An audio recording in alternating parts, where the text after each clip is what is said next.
Welcome back to NGL, that one podcast where nothing gets left. In today's episode, we have our Dean, SOM, Balaji Utla sir, with us. And, he's the guy who's seen more than student chaos, dreams, and detours than we'd ever admit. Please welcome Dr. Dean Balaji.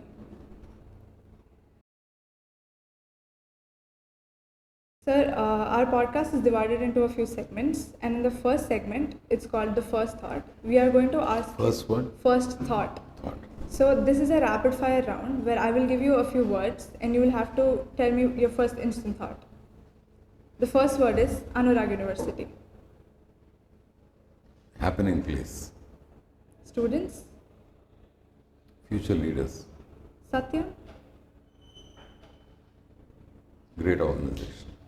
entrepreneurship,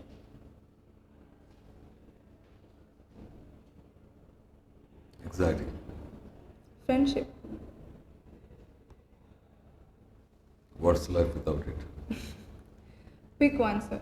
9 to 5 job or an entrepreneurship venture. It's very difficult if you have two children, whom do you pick first? Both of them make sense at a point of time. I've That is done a both. great answer. That is a great answer.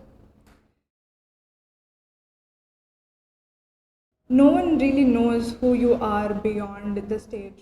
And if your life were a movie, what do you think it would be like, and when do you think your life started first?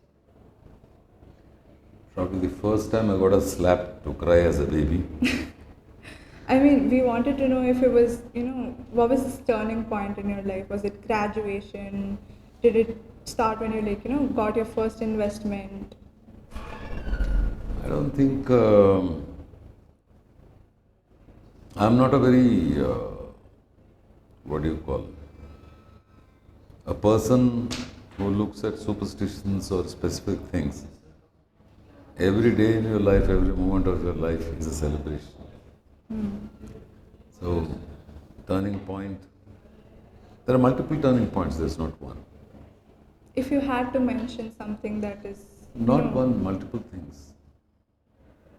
The day that my father decided to move me from a middle class English medium school to a government Telugu medium school, that's where probably a lot of children would resent moving away from a proper middle class, one of the top schools in Hyderabad, to a unknown government primary school. Because that was a significant moment, because first time ever I had seen poverty, I've seen deprivation, I've also seen humanity. would you say that is one incident that, shapes how you look at life as of today? Yes, sir, there are multiple of them, but that makes a significant difference because we were an upper middle class family. While we had seen people work for us, we had drivers, we had other support staff at home. But I never got an opportunity to go into the house of a person who probably gets her livelihood by being a servant maid, or a child who sells milk in the morning or drops newspapers to make his money. You never get to see their homes. So because they were classmates and friends, we had no issue about going to their homes and see what deprivation means, what disadvantage means. So that way I was fortunate. I keep saying, many times we believe success is something that's attributed to ourselves or to heroes. But oftentimes we forget success is a function of which womb you are born to and what is the zip code or postal code, PIN code that you have, your parents have. Those two things determine your success in life. So we attribute most of it to ourselves. Oh, I did it. I'm sure some of my classmates were as good, if not better than me. Some of them probably were better than me. But I made it a little better than them. But they were stuck. Because their life situation, the womb that they were born to, and the postal address were different. That was a very deep answer. Like, I don't think people would have expected something so deep coming from you. Well, I've lived a little longer in the world, so I guess. As a student, right, most of us in this age are very confused as to what to do, and this transition from teenage to adulthood, it's very confusing. It's easier to get lost in this stage. Do you think you have been through this phase, and do you think you have got lost or lost your track? Of course, no doubts about it. To say that I had clarity from the beginning would be lying. And I personally believe, like there is no light without darkness. There is no hero without a villain. The bigger a villain, the most powerful the hero is. Yeah. A wimpy villain is a wimpy hero. So, confusion leads to clarity. If I am very clear, what is the next stage? Confusion. So, teenage are funny times. One thing is hormones are functioning, you are not even aware. All kinds of things happen for boys and girls. Apart from that, you also get some fundamental existentialist questions like what the meaning of life, why are we here, why am I studying, what am I doing. So all these questions are also troubling sometimes. That is also a time when some fundamental questions come. For example, I started questioning I was born in a Hindu believer's family. So I started asking questions, is there God? If there is God, why is there so much of unfairness in the world? Why is there so much of struggle? Why is there so much of injustice, poverty, squalor, discrimination? Why? So that was very confusing and very scary. So you tend to experiment during that time. Once I remember going with a friend of mine, we said whether there are ghosts. So we thought we'll walk through a cemetery. I think that's the most basic thing that comes to every teenager's mind. So my friend was afraid. He was very carefully walking. And this I'm talking about 60 or 55 years or 50, whatever, 40 years ago or something. 50 years ago. So there was this nimbu and chili and all of that, and kumkum and all of that. We call it satka in Hyderabad. Okay. That means generally some ill will they put it there so that whoever crosses that would. So I crossed over that. My friend said, don't do that. I said, kya hota dekhte hain, just crossed over. Temporarily I was very brave and wanted to show off and all that. Once I go home, I was scared witless. All through the night I was wondering, would something happen to me? Would there be ghosts? Somebody will come and kill me? Will I be dead? Will I bleed? Will I check my nose and see would I bleed from there? Would I blood from my ears? And what will happen? Through the night I couldn't sleep. Yeah. So morning I got up, of course I was bedraggled. But also there's another discovery. Yes, I didn't die. Kuch nahi hua. So it's all right. I think there are no spirits and it's all. I knew at a mind level it is superstitious, but another level to actually believe. So you go through them. They're very confusing, no? Very challenging, confusing, scary. So that's how I walked through. Like that, quite a few incidents where you tried something hatke. For me. So I read a nice quote in the morning or yesterday. What's courage? Is it absence of fear? The gentleman says it's not absence of fear. Courage is you are afraid, but still you go about doing it. True that. It's not that somebody who says I'm courageous, that means I'm not scared. You're scared. But yet you pursue doing that. Some people are scared, they don't move. They don't do it. That's the difference between courage and fear. Yeah, please go ahead. In colleges normally, students keep complaining about lecturers also, and this is the same case with lecturers, right? I'm pretty sure you've had a few complaints about students from your lecturers. If you had a complaint letter on students, what would you be mentioning first? There's a saying in Telugu which says, Tanayudu tappaina tandri tappu. Now, I'm not a misogynist, but unfortunately, all these sayings are from male point of view. because the history and our culture, society, far less now, but much more earlier. So if a child is at fault, the saying says the parent is at fault. So I first asked my faculty, they hate me for that, probably some of them sometimes, not all of them, all the time. So I say, anytime you come, you say fault is with us, sir. I said, yes. So if a student isn't engaging in the class, I'm not saying that you will be able to manage every student's attention for every minute of a session. But most of the time, most of the students, you should be able to get that. So that oftentimes it's because the context in which we live now. Now, I don't blame the current generation of students because they are like Vishwamitras. Vishwamitra was constantly distracted by Menaka, who came there to dance and then distract his attention from his tapas. So we have this Menaka constantly distracting us, and many of us are addicted to this.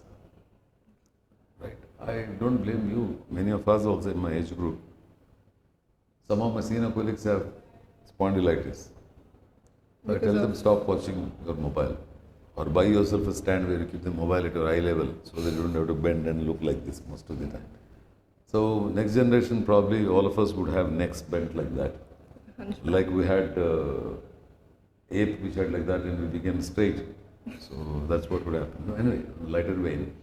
Basically what we're trying to say is that your life is much more difficult today because the number of distractions, because we call it the attention economy. Everybody makes money by grabbing your eyeballs. So they have every incentive to make you distracted. So it's very difficult nowadays for anybody to focus beyond 10 minutes or 5 minutes. Right? So that's one of the key things. So therefore we figure out, we convert that into a problem and say, okay, fine. If we were to grab the attention of people, or if you were to help them focus, how do you do that? So obviously, typical lecture mode, PPT mode doesn't work. So one of the key things that we have done in our school, I'm very proud of that in my senior colleagues and all my colleagues, is we said we will progressively reduce the number of PPTs we use. There are a lot of resistance also. In fact, how can we teach without a PPT? So why not? Learning to drive a car, you don't need a PPT for that, right? Learning to drive a cycle, you don't need a PPT. Learning to swim, why do you need a PPT? Or I can teach you with the PPT forever, you'll never know how to swim. So anyway, it's not an appropriate 100% fitting metaphor or analogy. But the point is that how do we make students engaged with some activity? So a little more activity-based learning. That's one of the reasons why in our school we have added lot more time for internships. If you notice for BBAs, earlier it used to be only one internship for 3 years. So I said at least put 2 internships per year. That is actually a great initiative, sir. So people were complaining and said, no, how can it be 2 times in a year we have to say? That's another matter. We have a problem. Yes, we are here to solve problems. If there are no problems, there is no need for managers, right? We can write a program will manage it. A software program will manage everything. So that is the idea. The idea is, well, that's one way they can relate to it, what has happened there. And they can't make sense of everything that happens in an organization. That probably they can bring to the classroom where we can converse and clarify. So the idea is to give them a lot more exposure. 2 is that, quite unlike Western societies, especially American society, once children are 18 years old, they have to get out of the house. For boys and girls, it's a matter of shame if they're still living with their mother, or mother's house or father's house, right? But in our culture, we don't let people go. Even after they get married, we expect them to stay with us. So the children never learn independence. And another thing is, college education is expensive. And in US, the education is free till 12th. After that, they'll have to earn money. They have to save money and get the scholarships and go to college or take a bank loan. So here our parents bankroll us. So we don't know the value of the education. So when you work outside, you earn 100 rupees. You know how difficult it is to earn 100 rupees. Nobody pays you that kind of money. Right? So then you know the value of time. When you're coming to the class, you're a little more serious. Because you're very purposive. I remember my wife did her post-graduation after we got married. Okay. And she did her bachelor's in journalism, BCJ, postgraduate, and also she did her master's in communication from Central University. Our classmates used to dislike her. They would say, "Aaj bunk marenge, film jayenge." She said, "What do you mean? I left my husband and came here, and you want to bunk classes?" They used to look at her, "Kon buddi am I," kind of thing. She was young, but still, similarly, when she was doing a master's, she was already pregnant with my first son. And by the second year, my son was born. She said, "Look, I left my baby there at my mother's house and came all the way here just to say that you guys want to bunk classes and go. I want to be." So therefore, what happens is, if you have responsibility, you have handled responsibility in life, you tend to become serious. At least that's my hope. That was my fantasy. When I said, let us give the students an opportunity to work in real life and earn some money. And the pride they will get of earning their money and buying their parents some small gift, or their girlfriend or boyfriend some small gift, or themselves a gift. Probably they know the value of money, because that is the real world that you're going to live in. Otherwise, you get your pocket money from home and you get your clothing from home, and maximum you have to throw a tantrum, and then if you are a princess to the father, "My little princess, she should not be," or "My little prince," mother would, all that kind of a ladla kind of stuff that we do for children. That also doesn't allow us to grow. Understandable. Yeah. So therefore, one of the dictums or beliefs or axioms that I promote among our faculty is structure determines behavior. Like I mentioned earlier, we think it's all because of us, but it is the womb and the pin code. Similarly, you put people in a difficult situation or a complex situation, that's how they'll learn. No point in telling about it. So that's how we change the structure of our program, both BBA and MBA. Yeah. So that's one of the reasons why. There's no point in telling people, no, you have to come on time. You try going late to the office, and you'll be ashamed because other colleagues will be coming on time. Yes. You go unshaven to the office, unpolished, your shoes are not polished, you walk there. Your boss pulls you in front of your colleagues, you feel ashamed.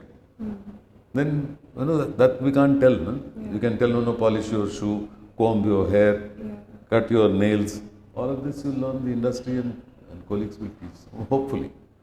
So partially it's a acculturation process, is what we think. The structure determines behavior is what I believe. That's one of the reasons why we... So coming back to your question, students not paying attention in the class is not completely of their own making. We can't blame them completely. Their culture at home, their peers and friends who influence, and how interesting or how boring the class is, all of them make a difference. I tell some of my colleagues, would you like to sit your own class? I ask them. That is a very reflective question that you're asking. I say, if you don't like to sit your own class, then why do you expect others to sit in your class and listen to you? That's a fair point. That's a fair point. Yeah. Go ahead. In our last episode, we asked Vishnuvandana ma'am that, she mentioned that, positions are just titles and that they come and go. So when you are in a certain position, you have to impose certain level of authority and do certain things that you don't completely agree with, like certain policies, or just because you are in that place, even if you don't agree with certain things, you have to go with it. Are there certain things like that you are doing right now, or you used to? They'll always be there, no? What do you plan on doing about it? Yeah, nothing. Some of them you do what is called grin and bear. Some of them are meaningless. You figure out a way of beating them. But I can't say everything that we have done in the structure and design of the curriculum. We have to manage within some boundaries. So many things we do. For example, when I was working for a Indian multinational IT company, I had a signing authority of 5 lakh rupees. I could sign anything. A lot of money then. Ajkal, maybe it's like 20 lakhs today. I wanted a software to be bought, which was 1 lakh rupees. So when I asked people I want to buy software, there is a software purchasing committee, you have to apply to that committee. So I sent this application to the committee. I said, who are the committee members? When are they meeting? They said once in 3 months they'll meet. I said, I want it yesterday. I said, no sir, I'm sorry, it'll happen. You'll have to wait. But we'll put you on top of that because we like you. Whatever, I had some traction with people. I was lucky to be there, people liked it. Then I came back and thought about it, how am I going to do this? Because it's very important that my people learn that and then teach other people so we build that capability. So then I called the software vendor. I said, do you train on your software? Sure sir, that fellow didn't know what I was asking. Yes sir, we do train. Of course sir, we cannot just leave the software with you, we'll train your people, etc. I said, do one thing. Send a proposal for training and say software is free. He didn't know. So, no, but we sell software, sir. I said, can you do this? If you want business, you do it. Otherwise, I'll do something else. No, sir, we'll get it done. Then I said, here is my younger colleague who buys training programs. You can talk to him. So we keep buying a lot of training from other companies like NIT or this and that. So this came as a bunch of, we used to call them PAFs, payment approval forms and training approval forms, a bunch of. So my assistant would bring them and I said, have you looked into it? Yes sir, I've looked into it. Have you signed? Yes, signed. Then I'll tuck, sign. I signed it off. I signed a check came again. So after 2 months or 3 months, this committee members who known to me, they said, Doc, you wanted to have some software, etc. you bought. I said, I don't need it now. What do you mean you don't need it? You said you wanted urgently. The problem is solved, I said. Now, have I violated a rule? Have I not violated a rule? Did I get any benefit out of it personally? Did my department get benefit? My department was able to deliver some value to the company? Would I have added value after 3 months or 4 months? These are all questions. So, when I was preparing for IAS, there was this old gentleman right now, Rao's IAS. He told me one thing. He said, IAS officers have to be gentlemen loafers. Gentlemen loafers. I said, you must be gentlemen, but little bit of loafergiri you must do. So I remember, I was very young then. So when I worked in this company, then I said, I thought this is loafergiri in some way. So did I bend the rule? Yes, I bent the rule. But was it unethical or immoral? Did I favor anybody? Did I give it to my relatives, my friends, my family? No, there's no personal benefit for the company. Because the rule, later I told them your rule is stupid. Yeah. You better change it. I like the fact that you use the word bend and not break the rule. In sense, reinterpret it. Let me put it that way politely. I said, look, I have the authority to up to 5 lakhs. This is 1 lakh. It's 20% of my, you are trusting me with 5 lakhs. Why can't you trust me with 1 lakh? Just because it's software, that doesn't make me an idiot and you guys gods to figure that out, right? So, Right. I'm sure. So what happens is very many times, rules are designed in a context for a particular purpose. They have to evolve. So if you were to go by our culture and rules and our norms and what we believe, none of you girls and women should be studying. You should be at home getting married and making children and making homemakers. That's what some of our scriptures say. Right? But that's not true, no? Would I stop my daughter from studying? She's a doctor. Right? So would I marry her off before the age of puberty? That was how the village customs were. My grandparents, great-grandparents, probably that's what they did. Why would I do that to my daughter? Right? So these are issues. So we call something called Kala Dharma. Dharma from the context of a time. So time and context also determine in some way. So yes, there'll be rules. Which child loves vegetables? But every mother will somehow make you eat vegetables. So not everything in life is palatable. But then you figure out a way. Some of them, for example, I eat certain things. My wife says, "How are you eating this? This is tasteless." I said I was reading something in Buddhism which says everything has a unique character. So I said, "Today you are aloo without salt. So how are you today?" And nice to meet you. I need some. I'm thankful that you are there. You're going to add some calories to me. You have to go to the office or college or walk. So I'm okay with it. Yes, less salt. But if I compare it with the best aloo that I ate, I'll be a miserable guy with that aloo. So this is lousy. Then I get upset with somebody who will angry with my cook and all that thing, right? So, but if I accept that, but I need food anyway, right? So, ठीक है. थोड़ा नमक Comparison come, is the थोड़ा killer come of होगा. joy. Pardon? Comparison is the killer of joy at the end of the day. So that's probably, I don't know if I answered your question. You did, sir. We got the point. Next question. We know you by many titles, as a dean, as a vice chancellor, as a CEO. Is there any title in your life that you are quite fond of? I mean, as a young professional, I used to be competitive. So I joined as a senior manager, then became an assistant general manager, then general manager, then assistant vice president, vice president. By the time I crossed assistant vice president, I figured out these titles don't make any sense. If you want to impress, I was already married and impressed the girl that I wanted to marry. So whom was I going to impress? My parents, they wouldn't understand corporate world. They understand university. I was a reader there, associate professor. So their fantasy was one day I'll become a registrar, vice chancellor, or dean or something like that. And they thought a noble profession. I started with my teaching first. But in a corporate world, who cares with the girl? Then I figured out, then I told my boss, he said, "Balaji, should I make you vice president?" I said, "Increase my salary. I don't care whether what you call." So end of the day, what happens is there is a saying, Konda Kumbhamanna, Kunda Kumbhamanna, Konda Parvatamanna, Uppu Lavanamanna Nokati Kade, Bhashalitta Vedu Paramartham Okkate Viswadabhirama Vinravema. You call a pot a Kunda or a Kumbham, or you call a hill Parvatam or Konda. Same thing. You call something Uppu or Lavanam. What is the big deal? It's just in a name. Right? Yeah. If you feel that this gives you social status and recognition, then you want it.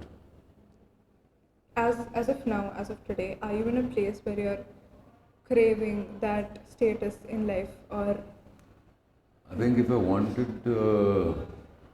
wanted status and had a craving, I would have done a marketing of my own brand.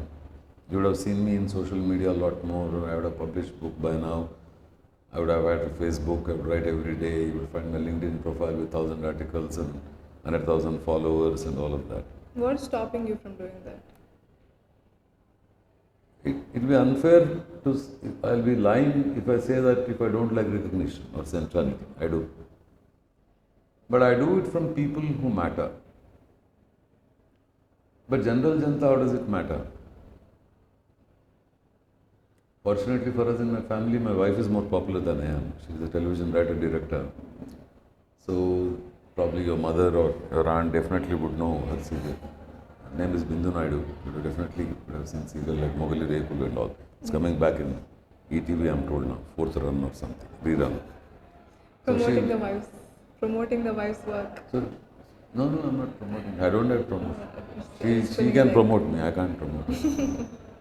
More people know her. When I was working with HMRI, we used to go to villages to review how our mobile vans were working, etc. Sometimes we would stop to have a cup of chai, Daba types. The whole of Daba guys are watching that serial. They are not paying attention to us. So that's how gripping it was. It was the #1 chat buster. No, I don't have to do anything to promote her. I'm just saying, so if I want, I can always shine in borrowed feathers. But that, I like to be recognized. I want the world to know me, my work. But this need to become popular and that somehow wasn't something that doesn't give. I would have done because, for example, the 108 ambulance service that you see, that was born in Satyam Foundation where I was the CEO. There were 3 very senior people in Satyam worked on it. It never took off in that organization. But when I worked on it, I demonstrated a viable, scalable product and service. And I've added to the whole design. For example, even today, if you go to EMRI and then Google it, they will talk of pyramid, the paradigm, sense, reach, and care, SRC paradigm. That was born in my room. I wrote not here, in Satyam. In the wall, I'm very fond of mind maps. I drew this mind map, and one of our PhD scholars, Dr. Krishna Koneru, who was working then, he hasn't finished his PhD yet. He's a professor in Pilani now. So he came to my room, he looked at it, and he looked at all of the, because I clustered all the activities. Oh, Balaji Garu, you are doing sensing, reaching, and caring. I said, wonderful, Krishna. Immediately got it done, sense, reach, care. Next day morning, the project manager, he needed something to impress the chairman. So he came to my room, what do I tell? Every day the boss asked me to send. I said, why don't you take this sense, reach, care? So he put that as a title for his presentation next day on that service. So he was developing software, project manager. So the chairman was maha impressed. So sense, reach, care became a paradigm. So it was born in my room. So a lot of people claim success has too many fathers. Failure is an orphan. I can also claim the sense, reach, care was born. I can not give credit to Krishna Koneru, who actually came this word, but I found sense in it and captured it. Yeah. Right? Similarly, in the ambulance, you have a foldable chair stretcher that you have. That was born out of a tragedy where I had to get my wife's friend who suffered an episode from a 4th floor apartment to ground floor into an ambulance that was called. It was more like a dabba van with nothing in it, lousy stretcher. The way I brought him down, he was unconscious, or maybe was gone by the time. His hands were hitting the walls because the lift wouldn't take the stretcher. And he was a heavy guy, he was doing his diksha or something at the time. So we had to bring him down 4th floor, down floor. Then I said, and many apartments did not have lifts then. Up to 3 floors, no lift is required. So how do you bring people in time of emergency? We call golden hour. From the moment you get a heart attack, within 1 hour, if you go to a doctor, there are chances of your survival. That's why it's called a golden hour. Now 30 minutes it takes me to bring a person down, then I have to drive through traffic and take the person to hospital. Fellow is gone. And dramatically, this friend of mine, of my wife's friend, who was a chartered accountant, we took him to NIMS. It took 25 minutes for the ambulance to come, 20 minutes to bring him down, another 30 minutes for us to drive down to the hospital, which is not too far away. And by the time we took the doctor, emergency body looked like that, cinematically, that cloth, we brought one bedsheet, just covered the face. Young fellow, 35, 36 years. So I said, we have to do something. So I asked our engineering services students in Satyam. I was head of Satyam Foundation. So they said, volunteering we'll do. I said, don't do, digging holes and putting a plant. Whatever you're good at, you do that. So I asked them to design a chair stretcher, where there can be handles this, handle that, which you can fold lightweight, take it there, put anybody, strap a person so that the patient's hands won't go. That was designed. So that got converted into a product, which became a part of an ambulance today in Andhra Pradesh, Telangana. Then it went all over the country. So it's a very unique to us. It's not unique to Americans. For them, the roads are wide, homes are big, doors are, everything is standardized. For us, we also scrape on money and the builders scrape on money. So what happens? You get this, and therefore you have unique needs. So we have to think of solutions unique to us. Now, should I patent it? Should I say this is Balaji's innovation? Balaji's foldable stretcher? The fact that is useful for people, and that when somebody says my grandmother was saved, my mother was saved, my husband was saved, I feel happy about it. So why do you need What do you take with name? When you're dead, you're gone, right? True, true. Since both my parents died, once in a year on a symbolic day, you remember them. The rest of the day, business as usual. No? First 3 days, it's very hurtful. 1 week, you mourn and cry. 1 month, you get over that. 11th day, you call all friends, family. Children come, they play. Then one child makes you laugh. Slowly, you get into normal life. And where do I remember? I remember my father, whenever I remember some shloka he taught me or something he taught me, through that I remember. Otherwise, where do I remember him? Same thing would happen to me when I'm dead. So what do I do with all the name and fame? Yeah, temporarily it makes you feel good when I'm alive. Yeah. And I've seen people who feel very powerful when they're in their positions. After the position, nobody comes home. So somebody told me an interesting thing. It's not important how many people come to your daughter's or son's marriage, but when you're dead, how many people come to carry you? That makes a difference. It's very insightful talking to you apart from just listening to you from the lectures. I am very glad that we're able to, put this out to everybody who's watching. This is an honor to sit across the table with you to have such insightful, deep conversations. Thank you. Appreciate that.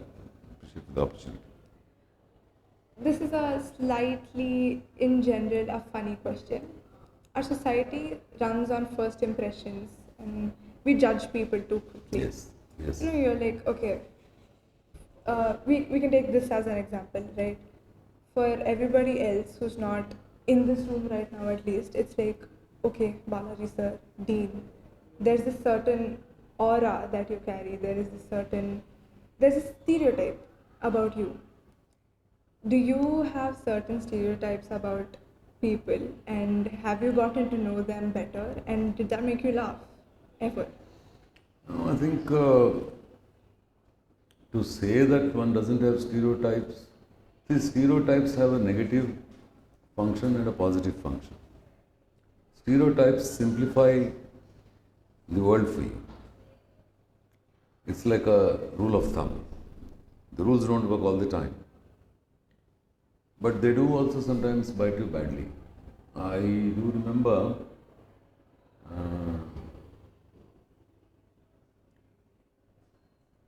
a particular country and its policies, I was disagreeing as a young man. So once I went abroad in a program, this person complained from that country, this lady who came from that country, she was my classmate. She complained that Balaji, you are ignoring me, you are snubbing me. And I consider myself to be a gentleman, I don't snub women. And but then I said, no, I'm not ignoring you, I'm not snubbing you. She said, that's my experience. Then I said, I found it strange, because I had a lot of other women from other countries and all, men, and we were all having a good time. I went home and I thought about to the room and I said, why did this person say this? Then I realized, first time ever I met somebody from this country, and the country's government's policies I don't appreciate. But for me, I conflated the government policies to that person. Yeah. As if she was responsible for the actions of the government. Right? So that struck me hard. And I said, how can I? I mean, it's unfair. It's unfair because I've taken her humanity away, her individuality away, and made her a representative, a stereotype of the government's actions. I mean, that person is not the government, right? Yeah.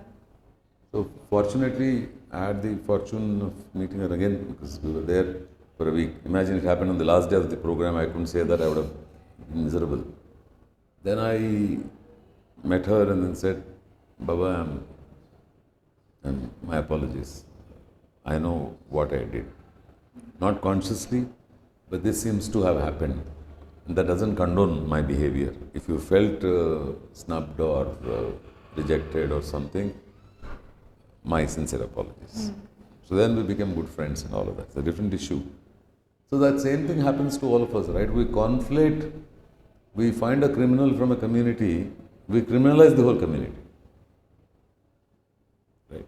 So this is conscious thing where we are conscious, but many times we are unconscious about things. So they also go. So stereotypes are tools that we use to simplify the world. But world is not simple, it's complex. So therefore one needs to be alive to what stereotypes we use, when are we using, and being aware of that is very important. Did you sit with her and laugh about it? Yes, I apologized. They became good friends after that. That's fine. So that's about stereotypes. So, the first thing we do after we call or want a guest on our podcast, we stalk their socials, LinkedIn especially, and all of us were so boggled in our heads the moment we saw 4 decades of experience. Right? That's twice our age, and the first thing we could think of was, do you remember the key event of the 80s? The time when India won the Cricket World Cup, or the assassination of Indira Gandhi, the politics, the state, the tech. Can you tell us about it, how it was back then? I remember I was not for a while I won't call it an avid cricket watcher or listener, but 83, when that happened, I was in my MBA final year, I think. So I was deeply into student politics and all of that, so these matches don't much matter to me. But yeah, I celebrated that. But Indira Gandhi's death I remember because one of my relatives was doing some business and I helped him. He wanted me to. I was a lecturer in School of Management, Osmania. So I was negotiating a deal with one of the dealers for Dianora televisions. So this cousin of mine, he makes television programs. The idea that he had was in exhibition, let's put all televisions and put a mini program and advertisements, will make some revenue kind of thing. I said, fine. But I was not very fond of the idea because I thought people who are walking in the exhibition, Numaish, they are busy looking at shops, who will watch there? Only when they're tired and they're bored, when they're eating places, that's where they like to watch something. And I said, but he was convinced that it is a viable business. But I said, can you talk to the dealer? So we spoke to the dealer. That day, we were supposed to finish the deal. As we were going to his shop, he was the distributor dealer for Dianora television. A Sindhi guy, Secunderabad. All shutters were down and he's shutting it down. Just then we heard that Mrs. Gandhi was there. He said, it's a bad day for me. It's a sad day for me. I'm not going to do any business today. I said, sir, it's January we are starting. I think December last week or something she died, I think, 24th.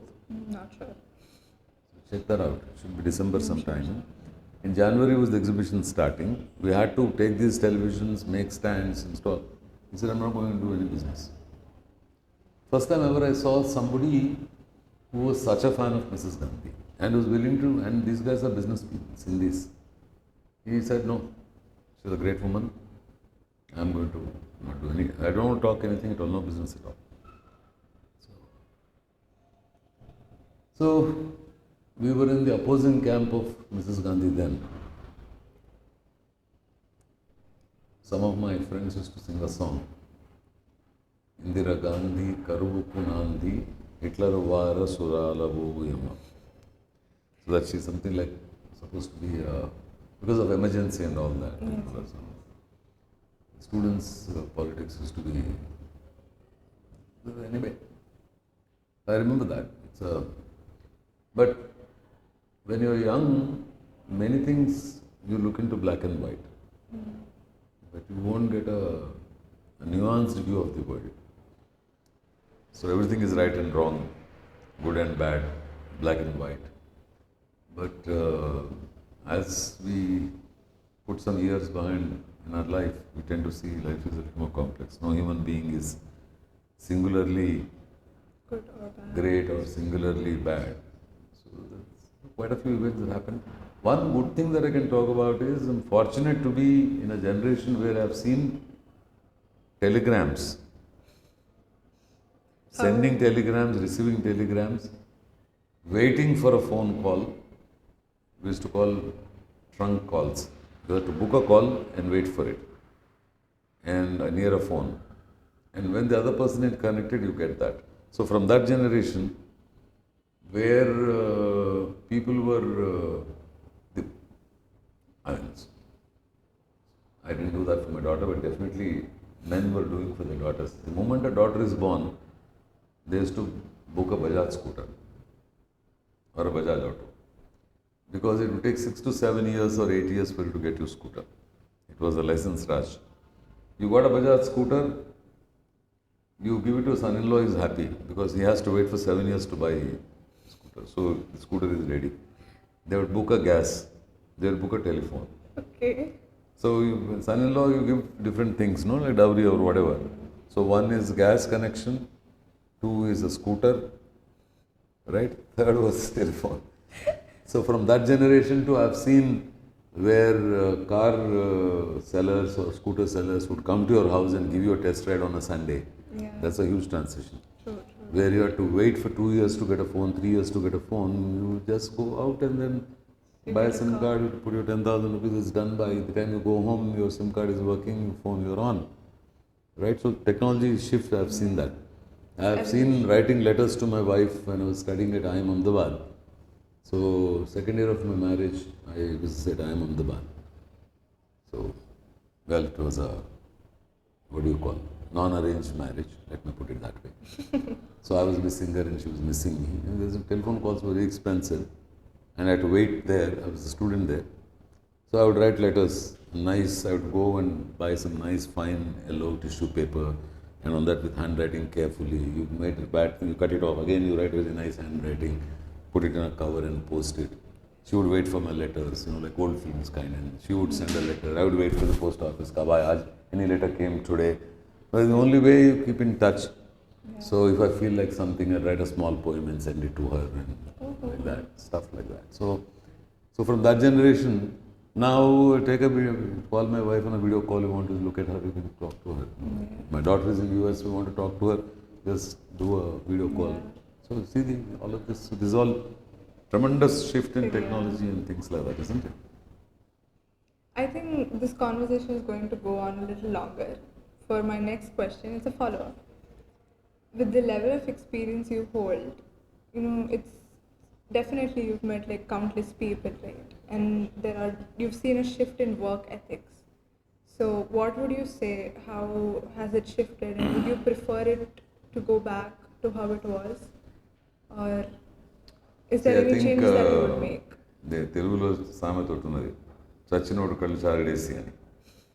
That means anything that is gone, we always remember very fondly. It doesn't make sense. Because it has to be in a context, right? See, today I'm a big believer in the nature of work that has changed. Earlier, it was the number of hours that you spent in a factory or somewhere, it was equivalent to productivity. Today, productivity is, you can be sitting anywhere, you can be producing something, right? So fortunately I worked in IT industry, so I understood that. So I used to tell my colleagues, you don't have to come to office. You want to go home early, go home. You want the connect, yeah, guys, sit down, have a glass of whatever in the evening and go out and have dinner and chat and all that. That's okay, that you can feel. But why do you need? In a world that is very project-based and time-bound and outcome-based, what is this need for the factory worker who punches a card in and punches a card out, time in and time out kind of thing? That kind of a mindset is very ancient, right? Yeah. So it doesn't really matter. If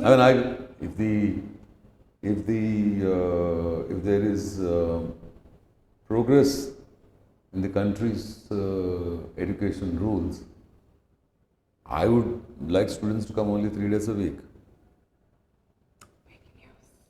And I'm saying, why?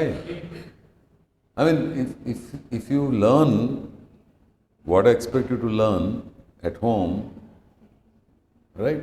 Yeah. Why do you have to come to a class? You demonstrate to me that you've learned, Yes. I mean, why do I care that you have to sit in my class? Why do I have to waste my time also? And being a non-believer, Yeah. for me, time is life. Life is time. Yes. Why do I spend my time? Anyways, to cut a joke, though it is, I read this thing, but I used to tell as if it happened to me. I used to teach statistics. So therefore, I used to cut a joke on myself. Every batch of students has to tell that. I said in one class, I asked my students, I picked it up from somewhere, from an American book or something, but I used to actually ask my students, tell this to my students. If you had 1 hour to live, what would you do? So one student said, I'd take a flight and then go somewhere to see. That's my dream to see. Like that, different people had. I'd like to see my girlfriend or boyfriend or whatever stuff. One guy said, sir, if I had only 1 hour to live, I will attend your statistics class. That is a big compliment. So I said, wow, fantastic. So young man, why do you want to be living in my class for 1 hour? Sir, your 1 hour sounds to me like 5 hours. Right? So it's like for him living for 5 hours. You know? Yeah. So in certain things, if you're with your friends, etc., 1 hour goes off like that. Yeah. In certain times, 1 hour looks like, my God, when will this fellow stop? So I used to cut a joke saying that we used to call it the sadistics class. Statistics class. Yeah, not statistics. So I'm just saying. So yeah, what was your question? Did I answer that? Work ethics. Yeah. So Shift work in ethic work. has to be contextual. Doesn't make sense. See, for example, I am Calcutta. There is no compulsion for attendance. I am Ahmedabadis. So different schools have different things. Because I realized one thing, students develop the art of sleeping with their eyes open. Oh, true that. Yeah. So in Usman University, in Arts College building, we used to teach first year of my business school. We used to share classes with MA English. Anyway, I used to say students wrote in my class, but actually it's an English class. We used to have a huge classroom. It was steps kind of thing, that theatre kind of class. Not theatre, but like a Harvard kind of classroom. In the back in chalk is the word. Please do not raise your voice. We are not hard of hearing. We are ignoring you, that's all. They did that. So some kid wrote on the back. So I'm sure some faculty would like to raise their voice thinking that they are unable to hear in the last bench. Yeah. Basically saying, hey, don't waste your breath, man. So, ठीक है तो बोल class बोलने का मैं तो कीजिए. So this I realized. That's why I think when I joined Satyam, there was a big debate I had with the chairman. He wanted to call it Satyam Training Center. So I said, no, sir. We had an argument for about quite some time. There's a virus who insistent about learning. So I taught for a decade in the university, and I've been a student for more than 10 years. Yeah, 15 years of school, 2 years of intermediate, 3 years of degree, 3 years of another degree. So 3 plus 3, 6 plus. Yeah, 20 years plus I studied, right? So I said in all of this, I said teaching is a myth. So what do you mean? I said, we used to arrogate ourselves saying that we're teaching something. You can't teach anybody anything. It's a myth. So sometimes the students come and tell me, so you taught us very well. I said, no, I didn't teach you anything. You choose to learn. So that's one of the things I keep telling my colleagues, saying that you cannot teach anybody. So the only processes that you can use are evoke, provoke, invoke, and invite. That's all you can do. I can invoke something in you. I can provoke you, challenge you. I can, so invoke, evoke, provoke. And I can invite you. I can say, hey, why don't you look at the world this way? Like I was asking when I came. So why do you think this country stopped the war after some time? So I invited you to look at that. And I asked you to explore that along with me. So that makes you think, right? So my job is not to give you the answer. My job is to make you think. Because the answer, you'll get it, it's like giving you a fish. But if I teach you fishing, you will survive even when I'm dead and gone. So if you learn to do something, if you learn to think by yourself, That is permanent skill that you have. If you learn an answer, yeah, बट्टी मारोगे, exam में लिखोगे, 100 का 100 मैं दे दूंगा आपको marks. You feel damn good, your parents are damn good, you feel proud, gold medal. तो और एक नया जिंदगी में और एक क्वेश्चन आता है, उसका आंसर कौन देगा आपको? So you have to find your own answer, right? Sorry, long answer to a. Most of the previous generations have complained that these differences, the evolution gap, right, are main reasons as to why they are not able to connect to the people right now who are going to take over the world, our generation, right? As far as we know, we love your work and the energy you bring and how you are so seamlessly connecting with us. What do you think are certain tips you would give to people in, with a different age than us to connect and, seamlessly blend and accept our ideas? The first level, if you treat the other person as a human being and as an individual, Hyderabad में कहावत एक है, खुद को अक्लमंद समझो, दूसरों को बेवकूफ मत समझो. So, if you have intellectual humility,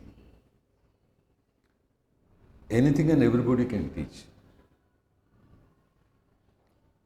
For example, one of my friends who was running an NGO in the old city, they were trying to encourage the lower end people like rickshawalas and other people, their children to go to school.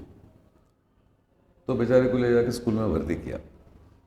मैं बोला नको साहब, क्या हम गरीब लोग हैं, नहीं बेटा पढ़ाना आपके बच्चों को, school big mission, NGOs, we all feel very superior with that. The friend of mine, Ali, he told me this. After about a month or so, he found the child not in school. Then figured out what happened to the child. So the rickshaw driver pulled him out, put that boy in a mechanic shop. अरे क्या मियाँ तुम बच्चों को निकाल दिए? So the rickshaw wala supposed to have said, I think it's brilliant.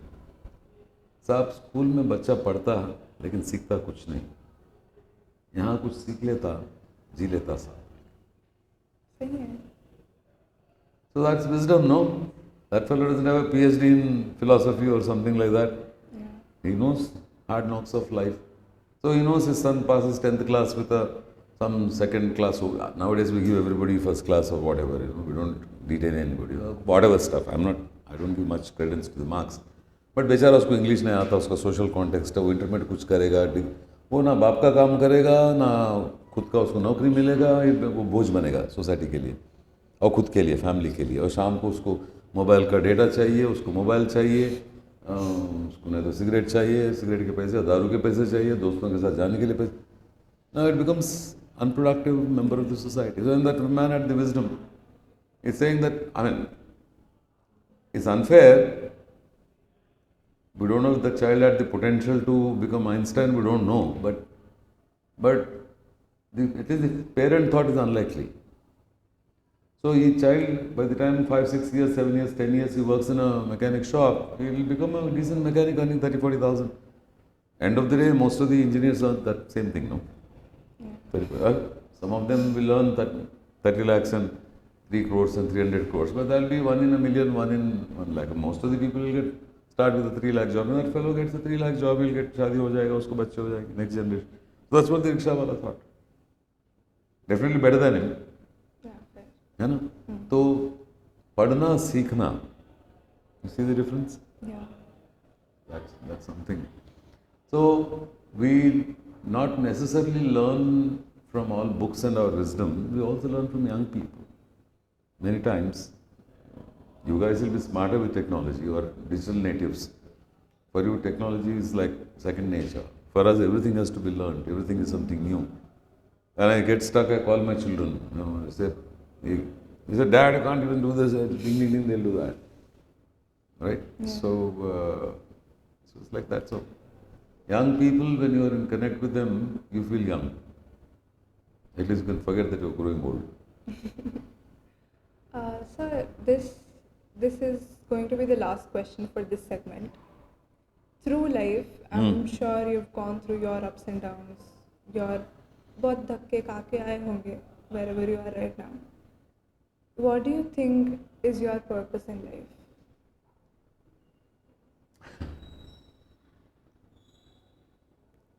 काश वो मालूम होता is what I can say. This question was something that I wanted to ask you yesterday when we were making the script. I was like, okay, wait, he's seen so much life, so I wanted to know what drives you the most, and I'm glad that it's not just the goal and the whole process of getting to it. See, you want to better yourself.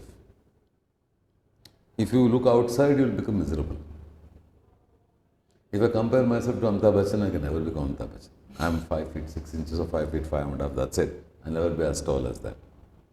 He has got a fantastic voice. My voice won't be like that.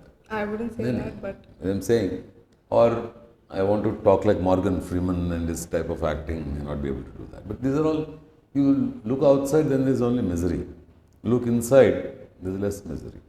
Yes, I'm not saying there won't be any misery inside. But if you say, look, I'm competing with myself, let me do better. yeah. Right? So otherwise what happens is there's an artificial scale that you bought from outside against which you measure, you feel miserable. I can't change the color of my skin, right? I can't change my genetics. What I can change is my behavior. Right? I can change hard work. Everybody has 24 hours. Now some people use them more efficiently, effectively, right? Some people don't know how to use it. So that's end of the day, that's what matters. We have our last segment, which is Voices Unfiltered, where we post a link on all our social media handles, and we allow everybody who's following us, all the students, to give us certain anonymous questions. So the first question goes, how do we stick to morals and values that benefit others and not us? Now, no human being wants to be lonely.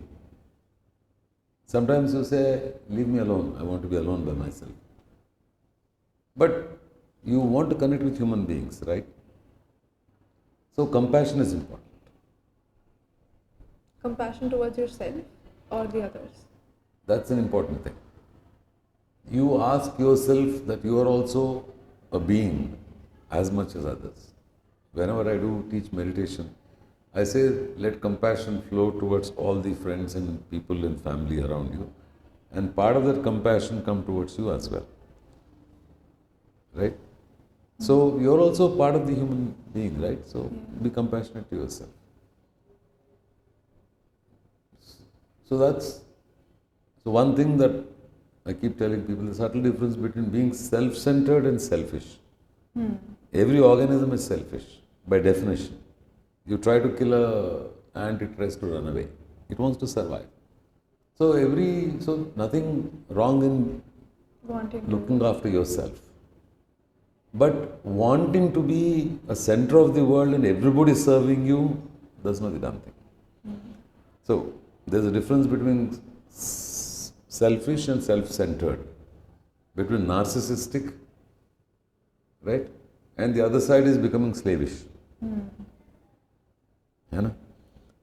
So long ago I had some panga with one of my relatives. I told him, your problem is either you look down like that or look up. Can you look at same level? You need a boss or a servant. You don't want a friend, somebody at your level.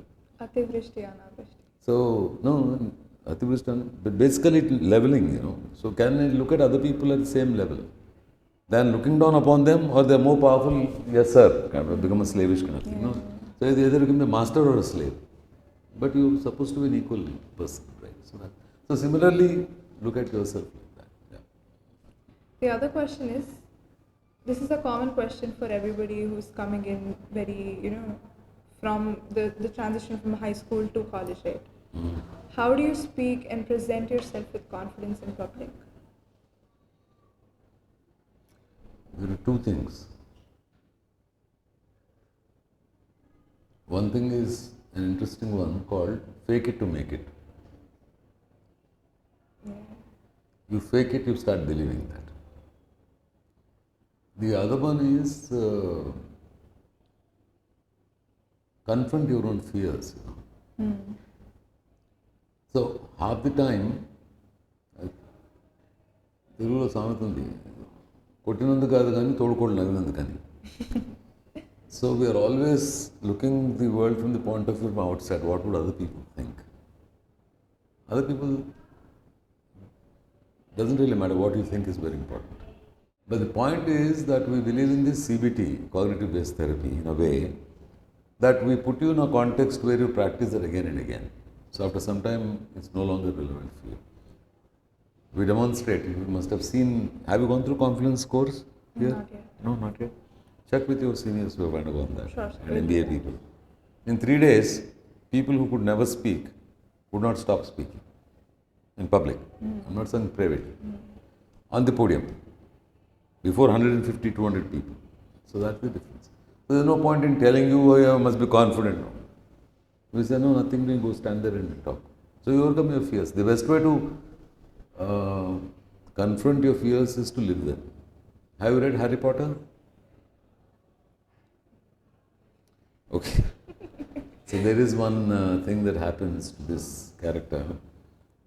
Your fears become real and they become your demons in front of you. Okay. So the magic wand that you use and the mantra that you use is called RIDIKKULUS. Pronounce it? Ridiculous. You point it there and call it ridiculous, then that thing vanishes, that demon vanishes away. Is that actually the thing? J.K. Rowling nicely put it there so that children can learn, and even it's a nice story for us also. You ridicule your fear. So we used to have a very tough professor who would make even boys cry, girls definitely would cry. He'd be very grumpy and big man. Yeah, what do you know statistics? He would start talking like that. So how do you deal with the guy? So one student was shivering almost. I told the person, imagine that person has forgotten to put on his zip and sitting in front of you. Or his pant is loose, he's sitting in his undies. Imagine like that, like you're giggling now. This girl started giggling. I said, that's what you imagine, and answer his question. You'll not be afraid of him any longer. So that's something like ridiculous, right? You're ridiculing your own fear. Yeah. You're confronting it and call it ridiculous. So that's how you overcome things. Yeah. Seems like you were also a mischievous student. Seems like you were also a mischievous student, sir. No. All of us are mischievous here as students, yeah. So the next few questions are from the silliest ones. Can we get a nap room in campus for better focus purposes? Focus under double quotes. See, long ago I read somewhere that Rabindranath Tagore was known for taking the short power naps. I didn't believe because I thought it'd take 5 to 10 minutes to fall asleep. They said, no, you can practice falling asleep. So I tried that in my company. Right? There was a glass door, my table was like this, and I would turn my back to the door and put to the side, close my eyes, and then breathe calm and calm myself. And I would hold something like a pen or something in my hand, and I'll doze off for about 30 seconds. Once I lose control of the pen, it will fall down and create a noise. Then I would get up. Later I bought a digital watch. So time it for 2 minutes. I learned to sleep in 10 seconds to 20 seconds. Can you do that For today? 1 minute I could sleep and then come back after 1 minute. And once it beeps, I have to get up. So you don't need anything, you can sleep anywhere. And I told you the students are very good at sleeping with their eyes open. As a student, what do you think was your best memory or the worst memory? Not best memory and worst memories. Funny memories are there. I majored in physics, Okay. but I was deeply into student politics, thinking that the world needs to be changed and it's going to change just there. Just ek dhakka aur do kind of a thing. and the world will change, and Ramaraja would come, and honey and milk will flow, people will be happy, and more poverty, etc. So I said, classes attend kya fuzul ka chillar kaam hai. I never used to attend.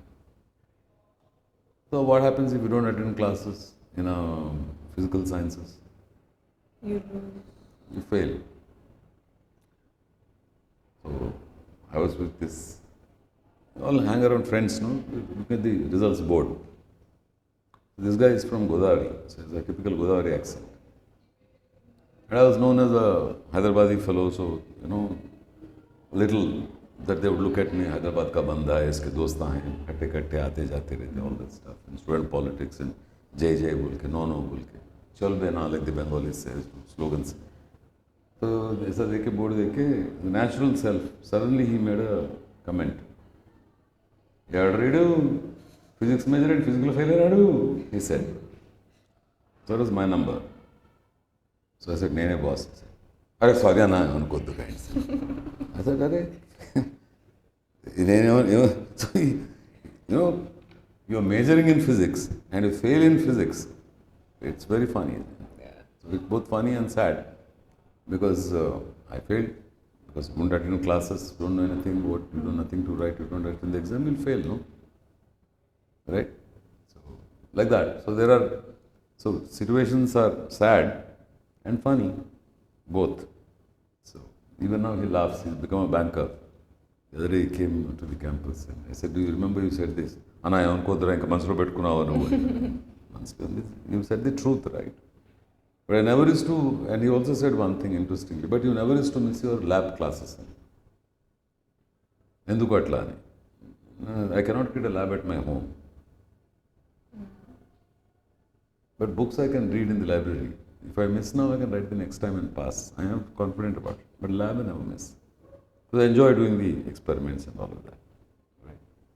So classes, obviously because I was going there, organizing some of the students, boycotting something, some dharna, some this, that, and the other. So obviously, couldn't be in the class. Yeah. Right. There are quite a few of them like that, not one. I'm not asking you to boycott classes and bunk classes. Breaking news. Yeah. No, you have to give speeches to people. Why they have to boycott classes? What is the purpose of boycotting classes? Now all said and done, student politics also gave me early leadership lessons. Imagine at the age of 18 years old, 17, 18, you could lead a procession of some 500 people, take them to a secretary of government, a senior IAS officer, and negotiate with him about the hostel fees that was being given by government. These are BC and SC hostels. Many of my friends used to live there. I never lived in that. But there used to be horrible hostels. Well, you go to the room, you puke. There's a nala going around, it's stinky, there are cockroaches going around, the food is horrible, and the plates are all like, even beggars would have better plates than that. And these are all kids who came from rural areas. These are all BCs and SCs and poor people who are in underpaid hostel. I went there long ago. So we said, what is this? And I said, kya kare? The warden says, what can I do? This much money they are giving, prices have gone up. That's all I give. So the sambar will be like pani kind of a thing. And nothing, no nutrition. People would have skin diseases, eczemas and B deficiency, all kinds of stuff.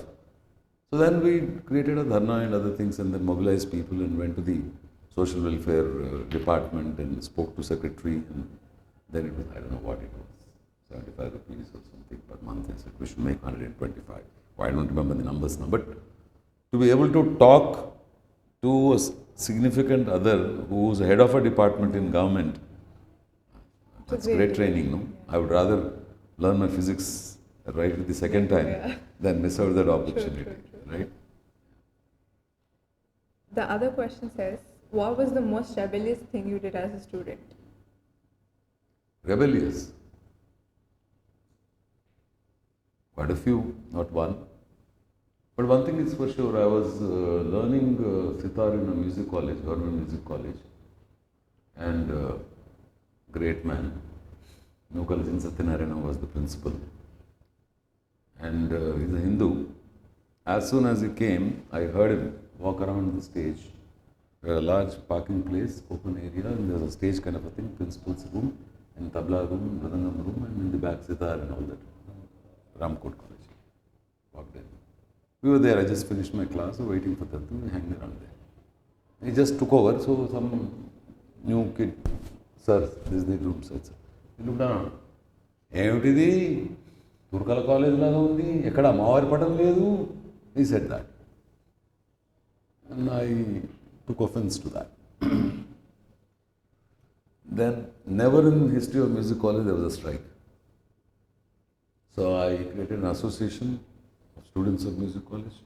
The problem was it was not a regular college. It would be in the evening morning, some 7 to 9 or something like that, 6:30 to 8:30 or something like that. In the evening 4:30 to 6:30 or 7 like that. That's how the college used to be. So it was part-time kind of thing. So everybody used to come. Otherwise people had jobs and students and everybody used to learn. Nowadays they made it in daytime.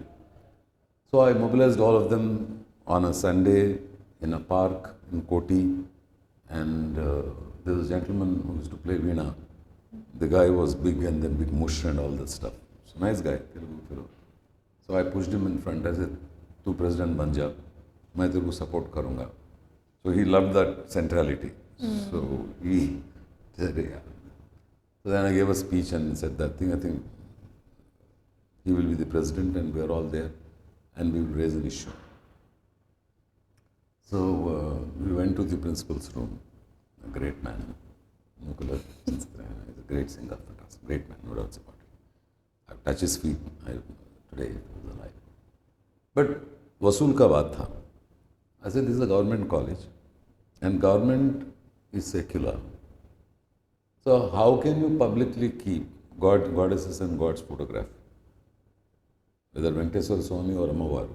If you are putting that, put Jesus Christ and Zoroastrian something else and Buddha and Jaina and everything. It's a public money you're running the college. It cannot be there. If you want to put in your room, I have no objections. You as a believer, you want to put in your room Venkateswara Swami, Amavaru, whatever, whomever you believe. Right? Satya Sai Baba, whatever you want, it doesn't really matter to me. But publicly you cannot do that. If you do that, you have to put everything. Fair. Right? So one day I heard him say that. ఏంటోనయా నీ మీసాలు ఆయన నిద్రలో కల్లో కూడా వస్తున్నాడు ఆయన మనకి again but yeah so organised rebellious, yes. So many things like that. This is one of them I remember. Even now people say, music college never was a strike. They were all, everybody is part-time guys, they would come listen. Bhakti to undali kada, music ravalante. Bhakti bhavam rendu important neeku. And apart from practice. So, but I did that. If you had the chance to go back in time and be 21 again, what would you do differently? Would you be a 21-year-old in the 1980s? Or would you be a 21-year-old now?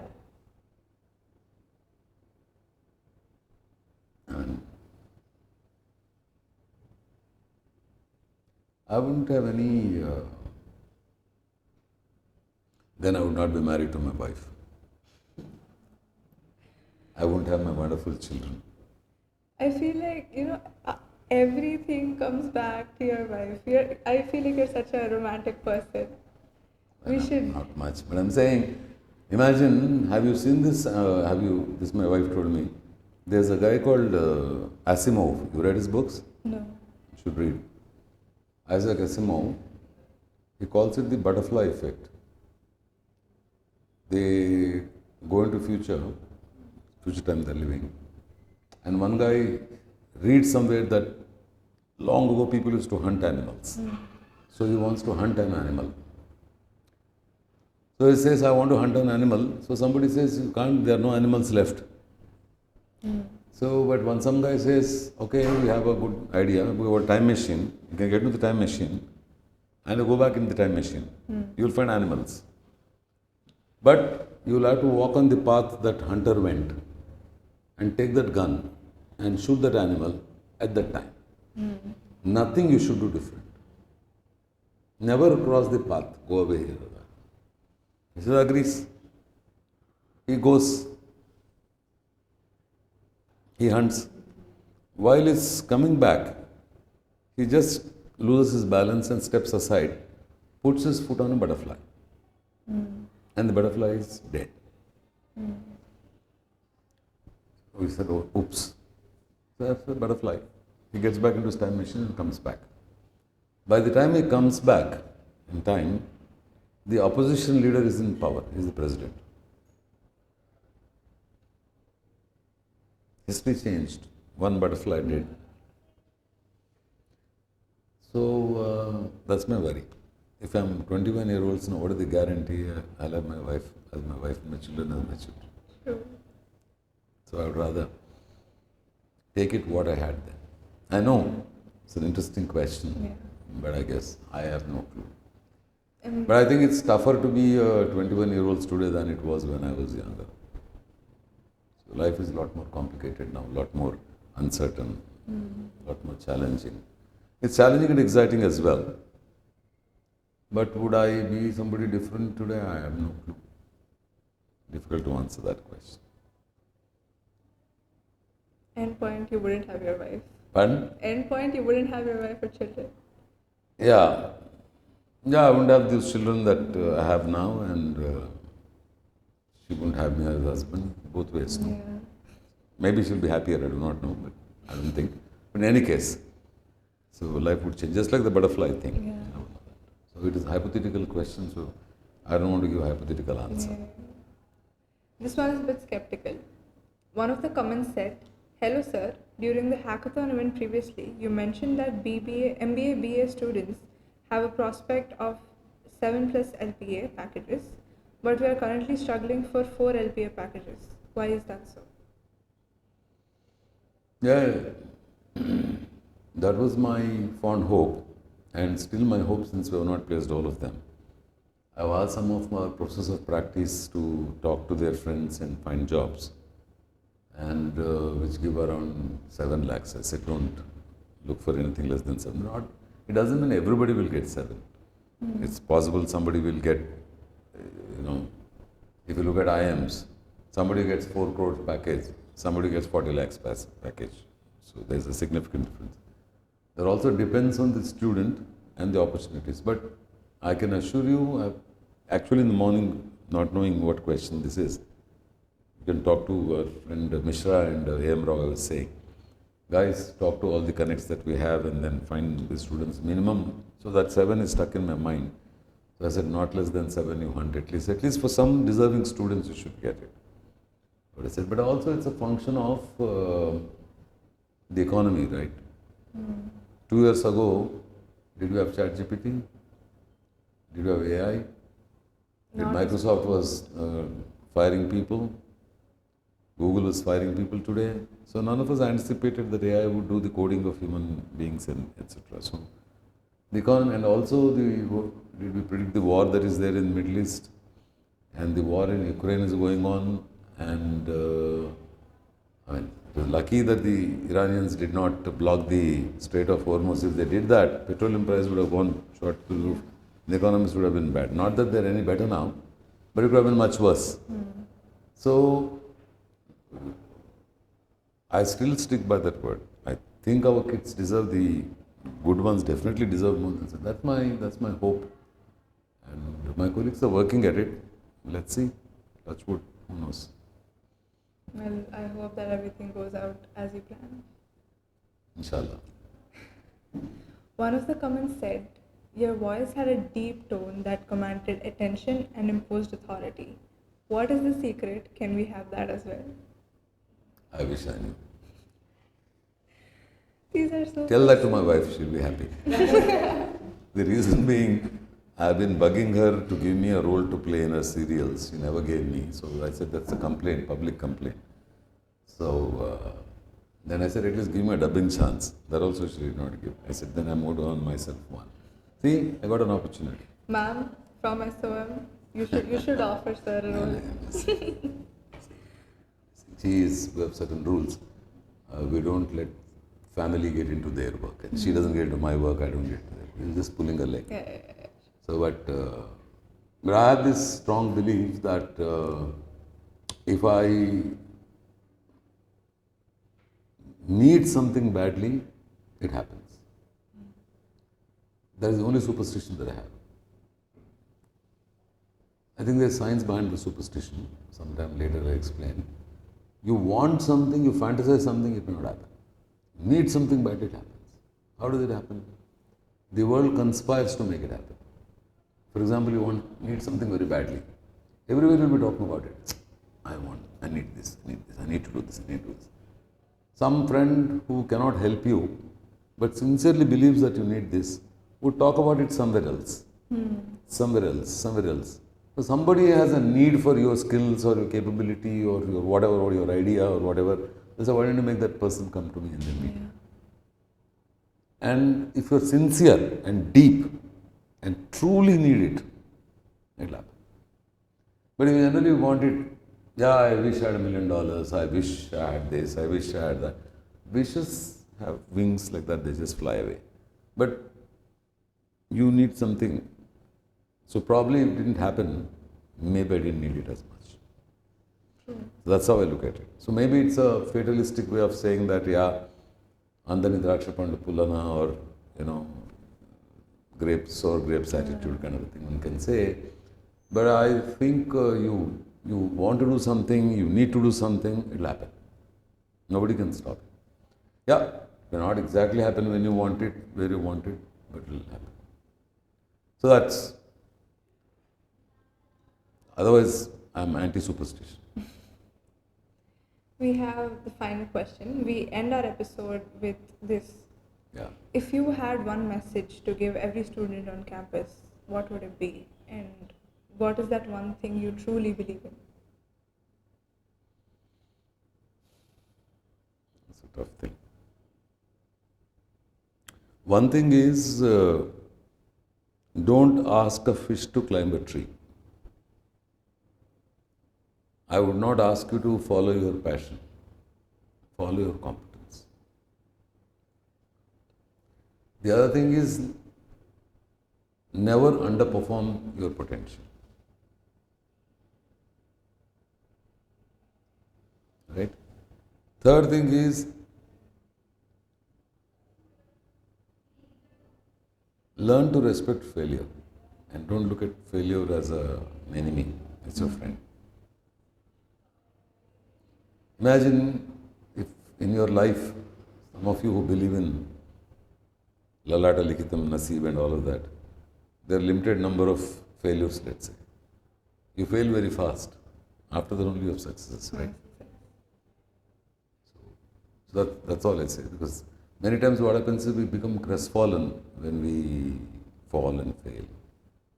But nobody can learn cycling without having some bruises. So there will always be failures. But one thing is, never underperform your potential. Nobody knows your potential. Not your parents, nobody knows. How do I know who will become what you have in you? What you'll... Did you ask, if somebody asked me when I was young, will I become Dean of a business school? Will I become CEO of a company? Will I be designing the 108 ambulance services? Would I be creating 104 telemedicine services? Would I be starting a company at the age of 55? Would I become a farmer and learn farming? No. So don't underperform your potential. Try to do the best every time. But be a little kind to yourself. Failure is fine. Right? And don't go after passion. Passion is for ultra-rich people. I think that Adani, Ambani's children can have passions. None of us can have passions. That is a slap on a lot of people's faces where, no, every rich fellow will tell you, go with passion. What do you mean passion? Many people have destroyed their lives with passion. You want to become an actor, passion. What passion? You go to Krishna Nagar, every third fellow is a failed actor. One Chiranjeevi is there, or some actress is there. Everybody thinks they become Chiranjeevi. Give me a break. You want to do part-time, etc., run drama, dance, photo, etc., do that. It's like winning a lottery ticket. I never buy a lottery ticket. I waste a lot of money on a lot of things, but I never buy a lottery ticket. Though it's cheaper. Because I don't believe in luck. Right? If you're good at something, and try to be the best in the world, or to the extent humanly possible that you can do, you do that. In anything that you do, the world will value. You do an average work. Have you seen Forrest Gump? watch that film. The guy is only good at one thing. So you need to give me a list of things that I need to watch. No, watch, read. I don't watch many films. The point I'm trying to say is that you're good at one, but you're the world's best. You do very well. Follow your competence, not passion. What are you good at? Are you asking me? Since you asked that question, what's the advice? So, same thing. If you're good at painting, go after painting. You're very good at human relations, go after that. So something you're very good at, just be focused on that. Don't go for this. No, the passions are fantasies. Right? Only rich people can have ultra rich can have passions. Okay. Rest of us, ordinary human mortals like us, we should follow what we are good at. This is a very reflective statement, or I think this is something that every student had to hear. Well, may not be popular, but then I'm not standing for election, so I don't We're done with mind the if people elections. don't vote for me. That's okay. Yeah. If they dislike me for saying something, this is what I believe. Okay, sir. That's the end of our interview. Thank you so much. Thank you very much for giving me taking this time. opportunity. I enjoyed myself. Hope Thank you so did. much. We did, for sure.